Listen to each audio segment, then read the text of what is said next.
of advice would you give them? What to expect? What things they may have to change? And Ernie, I'll start with you. Thank you very much. The first thing I would say is you really need to look into it no matter what size company you are. So you have to look at it as a little bit longer term, so it's going to have ROI to you to start with, but look at how you're going to grow and change, as Ryan mentioned so eloquently. It can help you grow your company. So one is don't be afraid of any of the myths out there. This isn't hype. Believe me, I would say if it is, I often think things are hype, but accounts payable automation has a tremendous ROI. So you want to look at all the pillars of the value proposition that it may have for your company, right? So again, I look at a couple key areas. One is invoice processing costs. How much does it cost you to process an invoice? What's the timing? How can you improve your working capital management? And then thirdly, how can I optimize my payments mix and get that value from controlling the type of payments that I receive?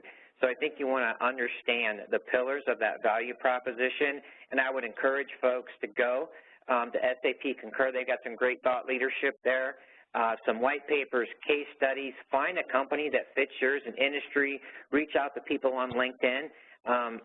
See what they've done, how they've done it. But finally, I would say you have to make and communicate that business case, and I think that's what I would encourage people, and there's examples of that out there as well. So thank you very much, and I'll let Ryan add his thoughts here.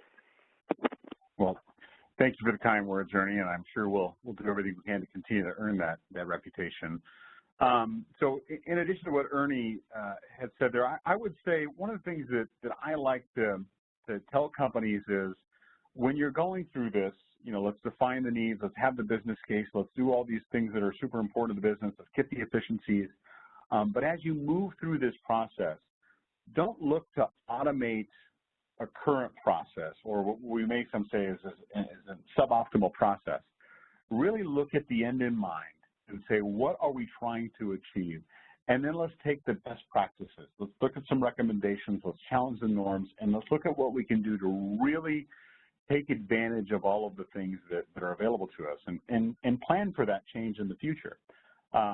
We here at SAP Concur are extremely passionate about three key pillars in our business right now, and that for SMBs, and that is, the power of many.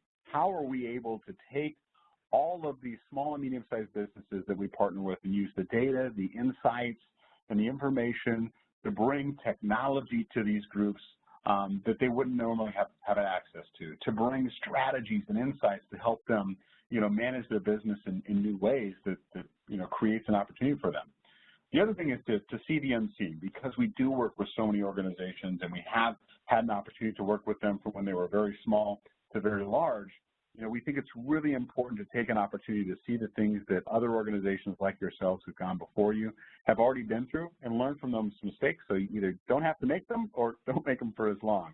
And ultimately, the power of those two will help those organizations accelerate and grow. We are passionate that AP automation and taking control of all of the dollars that leave your organization do represent a significant opportunity for you to accelerate and grow these organizations, to work on key initiatives, and take control of those dollars and use them in the most efficient ways possible. So I'll thank Ernie and David. Thank you for the time. Yes. For both of you, I want to ask one more thing, and that is, how far down the road should you be thinking when you're looking at automating your AP systems? I'll start off here. I would say there should be a 90-day goal, which is to say, how soon do you want to be up and live and using the system, and what is the value you need to get immediately. The next benchmark out would be a 12-month benchmark, after which point in time. And then I would say that there's really a 3-year window after that. So I'd say 3 months, 12 months, and 3 years is how I would look to evaluate the success of a solution. Ernie Humphrey. Yes, and I would add, as far as your business growth is concerned, I would take a look at, where you see yourself, 3 years, 5 years, 10 years. Are you going to experience, you know, a hyper growth period? Are you going to flatten out? But I would always say you might want to start small, then you might want to phase your project out. But in my opinion, every company should have the goal of delivering world-class accounts payable because the technology is out there and it's not cost prohibitive as your business grows. So there's no longer competitive advantage to accounts payable unless you're not doing it. So you can actually be left behind in terms of accounts payable. So I would say, you know, look to where your business is going, and if you're going to err on the side, maybe not having everything turned off right away, but your business can grow into that functionality and drive that ROI. So it's a lot easier to do that rather than to buy a company that's larger than yours or half as big, and then all of a sudden you have all these problems where if you already had these AP solutions in place, things with your life and your company's life would be a lot easier.